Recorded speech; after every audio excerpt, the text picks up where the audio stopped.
ఎదుగో అన్న. నమస్తే మేడం. నమస్తే. Good morning madam. ఏం గుడ్ మార్నింగ్? ఏంటి మనీ ఇది? మేడం ఇన్వెస్టిగేషన్ పూర్తి కాలేదని చెప్పాను, అంతలోనే పబ్లిష్ చేసేసారు మేడం. అంత తొందర ఏమొచ్చింది? నాకేం అర్థం కావడం లేదు. అంతా స్వామినాథ్ చేసిన పనే మేడం.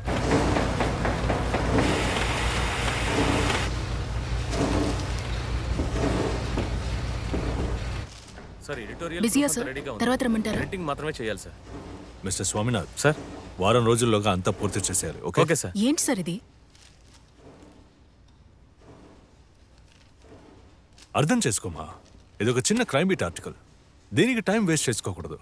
దీనికోసం ఓ వారం తిరిగి కృష్ణపట్నం వెళ్ళి I did all this research, came up with so much work. Christmas night అందరూ తాగున్నారు, అక్కడ జనం ఎక్కువగా ఉన్నారు. ఇలాంటి విషయాలు జరగడం కామనే కదమ్మా. సార్ నేను ఫస్ట్ అలాగే అనుకున్నాను, కానీ అక్కడున్న వాళ్లతో మాట్లాడిన తర్వాతే అర్థమైంది ఇందులో చాలా విషయాలు దాగున్నాయని. ఇన్ఫాక్ట్ నేను అతన్ని అక్కడ చూశాను. I saw him there. The town too seemed very normal. But తర్వాత రోజు ఎంత పెద్ద కొమోషన్. సార్ పోలీసులే కేసు క్లోజ్ చేసేశారు. పోలీసులు వాళ్ళకేంటి సార్? 10 కేసుల్లో ఇది ఓ case. Exactly, that is what I'm saying. ఇది ఒక చిన్న కేసే. సార్ మీరంటున్న ఈ ఇన్సిడెంట్ వెనుక చాలా కథలు దాగున్నాయి సార్. వింటుంటేనే కన్ఫ్యూషన్గా ఉంది కదా. అందుకనే సార్ ఈ ఇన్సిడెంట్కి సంబంధించిన ఒక్కో వ్యక్తి గురించి నేను వేరు చాప్టర్స్ రాయబోతున్నాను. అలా రాస్తున్నప్పుడు ఈ ఇన్సిడెంట్ చుట్టూ అల్లుకున్న ప్రశ్నలకు జవాబు దొరుకుతుంది. దీని గురించి ఎందుకు నీకు ఇంత ఇంట్రెస్ట్? Anything personal? అటువంటిదేమీ లేదు సార్. నాకు ఈ ఆర్టికల్ నచ్చలేదంటే నువ్వు నెక్స్ట్ యాక్టర్స్ని ఇంటర్వ్యూ చేయడానికి వెళ్ళాలి.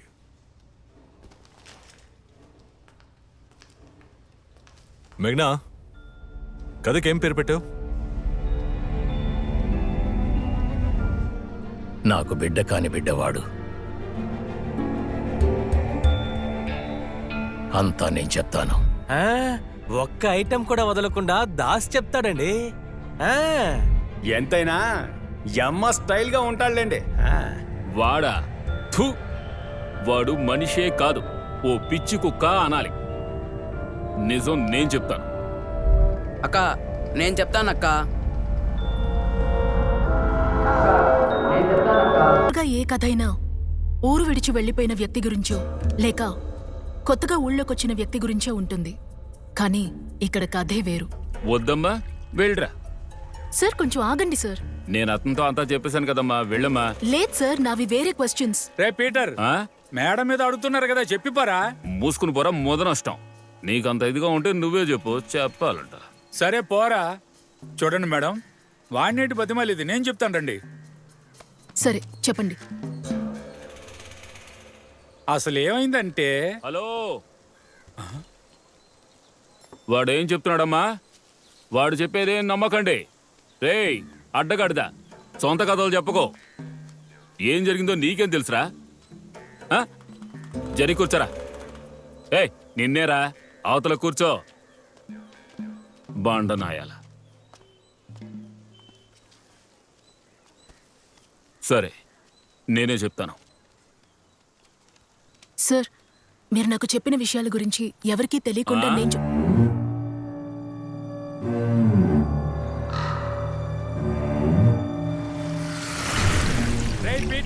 ఆ రోజు సముద్రంలోకి వల విసిరాం. అప్పుడు వలలోకి తనొచ్చి పడింది. 10 మంది కలిసి పట్టుకుని లాగాం. భలే సరుకు పడిందనుకుంటూ వల విప్పి చూస్తే ఒక కొయ్య విగ్రహం ఉంది. కుర్రాళ్ళు తిరిగి సముద్రంలోనే పడేద్దామన్నా అన్నారు, కానీ నాకు మనసు రాలేదు. చూడగానే నాకు బాగా నచ్చింది. కాకపోతే సముద్రంలో ఏం దొరికినా ఐసక్ అన్నకి అందులో సగం ఇవ్వాలి. చివరికి చెప్పులైనా సరే, కానీ ఇది కొయ్య విగ్రహమే కదా, కేవలం కొయ్య. తిరిగి వస్తున్నప్పుడు పడవ రిపేర్ అయి మేమంతా సముద్రంలోకి దూకి ఈదుకుంటూ ఒడ్డుకు రావాల్సి వచ్చింది. కుర్రాళ్ళు ఐసక్ అన్నకు తెలియకుండా ఆ కొయ్యను తీసుకొచ్చి మా ఇంట్లో పెట్టి వెళ్ళారు. ఆ రోజు రాత్రి నాకు నిద్ర పట్టలేదు. ఒకటే గోల, కా కా కా కా. అదిరించినా పోలేదు, రాళ్లు విసిరినా పోలేదు. ఇంటి చూరు మీద కూర్చుని ఆ కొయ్య వైపే చూస్తూ ఉంది. అప్పుడే అర్థమయ్యింది, ఆహా ఇది సముద్రం దగ్గర నుంచి మన వెంట పడొచ్చిందని. అది చూస్తున్న కొయ్యను తీసి దాని మీదకే విసిరేశాను.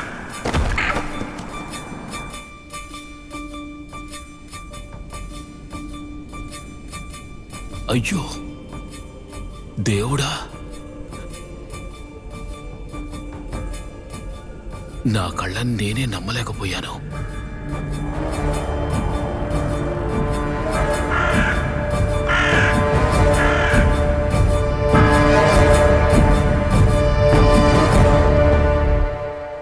గొప్ప నిధి అది. కృష్ణపట్నంలో తన పేరు చెప్తే చాలు తీసుకుపోవడానికి ఎంతో మంది పోటీ పడి వస్తారు. తేలిగా దొరుకుతుందా మరి? సముద్ర లోతులో దాక్కున్న యువరాణి కదా. స్టాప్. సో విగ్రహాన్ని ఎందుకు మీరిలా యువరాణి అని అమ్మాయితో పోలుస్తున్నారు? తుఫాన్లకి ఎందుకమ్మా ఆడపేర్లు పెడుతున్నారు? సునామీ, క్యాత్రినా, నిషా, గిషా అని ఆడది తుఫాను ఒక్కటే. రెండు మొదట్లో ప్రశాంతంగానే ఉంటాయి. కానీ ఎవడైనా రెచ్చగొట్టాడనుకో ఊరిని మొత్తం తుడిచేసి గుంట నక్కలా మింగేస్తాయి. ఆ తర్వాత ఏమీ తెలియనట్టు మౌనంగా మూలన కూర్చొని మూలుగుతుంటాయి. సరే అది ఇప్పుడెక్కడుంది? ఏది తుఫానా? నో నో, తను. దాన్ని నమ్మి వచ్చిందంతో ఎలాగైనా నా చెల్లెలికి పెళ్లి చేద్దాం అనుకున్నాను. కానీ దాన్ని ముక్కలు చేయాలా అలాగే అమ్మాలా మనకు బొత్తిగా ఏం తెలియదుగా. కస్టమ్స్లో నా ఫ్రెండ్ ఒకడున్నాళ్లే, వాడికి చెప్పాను. వాడన్నాడు, ఏ పీటర్ ఇక్కడొద్దురా, కలకత్తాకు తీసుకువెళ్ళి అమ్మితే ఎక్కువ డబ్బు వస్తుంది, చెరుసగం తీసుకుందాం అన్నాడు. ఎంత వస్తుంది అనుకున్నావు? లక్షలు, కోట్లు. సరే వీడి మాటలు నమ్మడం ఎలా అని నేను ఆలోచిస్తున్నప్పుడు భయానా అంటూ 10,000 చేతిలో పెట్టేశాడు. 10,000 రూపాయలండి. కానీ అంతేనండి, దాన్ని తీసుకుపోయినవాడు మళ్ళీ రాలేదు. ఒకరోజు ఫోన్ చేశాడు, రే పీటరో తను లేదురా, ఎవరో ఎత్తుకుపోయారు అని. ఐసకున్నాడు కదా, అతనికి దీని మీద ఒక కన్నుంది. నేను అమ్ముతానని తెలిసి నా మీదకి ఆ రిచ్చిని ఉసిగొలిపాడు. అంటే మిమ్మల్ని బెదిరించి? అవును, రిచి నన్ను హింసించాడు. ఈ విగ్రహం, ఈ మిత్, మీరందరూ దీని గురించి చెప్పేది కేవలం కట్టుకథే కదా? కలకత్తాలో వ్యక్తికి దీని గురించి తెలిసి అతనెలా దొంగిలిస్తాడు? ఏయ్, ఈ రోజు నేను నిన్ను చంపకుండా వదిలిపెట్టను. ఏయ్, యాండి ఎత్తుకెళ్ళింది ఎవరో తెలుసా?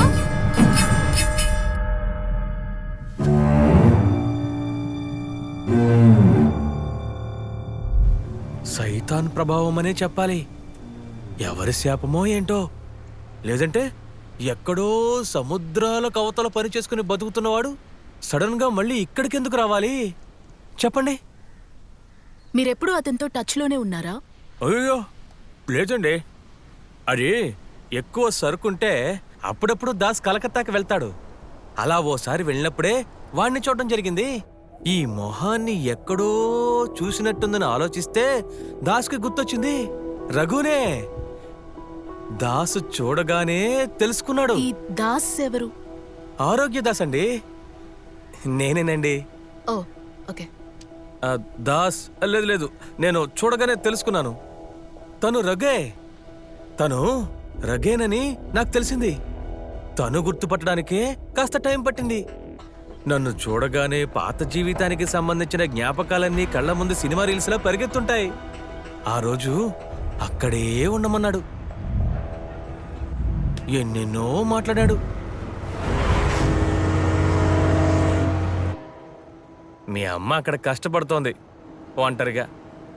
ఏదో ఐసకన్న సంతలోనే చేపలమ్ముతోంది. చిన్నపిల్లలు కనపడితే చాలు ప్రేమగా ముద్దు చేస్తుంది. నువ్వు పారిపోయావే పోర్టు, ఎప్పుడూ అక్కడే ఉంటుంది. మొగుడు లేడు, కొడుకు లేడు. ఈ వయసులో ఓ ఆడది ఏం చేస్తుందిరా పాపం? ఓసారి మన ఊరికి రావచ్చు కదా. ఊరికా వచ్చేం చేయాలి? ఓ కొట్టు పెట్టుకోరా, ఫారెన్ ఐటమ్స్ తెప్పించు. అంత డబ్బు నా దగ్గర లేదు. అంతేకాదు, ఇప్పుడు నేను చేసే పని పులి మీద స్వారీ లాంటిది. అంత తేలిక అవతలరు. చెప్తేనే కదరా, కామ్గా ఉండు. సైలెంట్గా నా బోట్లో వచ్చాయి. రావాలనే ఉంది, కానీ నరకం నుంచి రావడం అంత సులభం కాదు. ఆలోచించకరా, వచ్చాయి. ఉన్న పళంగా రావడం కుదరదు దాసు. చంపేస్తారు. కొన్నాళ్ళు పోని ఏదో ప్లాన్ వేస్తా. సరే, లాడ్జ్లో మా వాళ్ళు వెయిట్ చేస్తుంటారు, నేను వస్తాను. ఒక్క నిమిషం ఇది ఉంచు. ఏయ్, ఏంట్రా ఇది? ఉంచరా. టైం ఉన్నప్పుడు అమ్మని చూస్తుండు. ఆవిడకేం కావాలో అడిగి చెప్పు. డబ్బు కావాలన్నా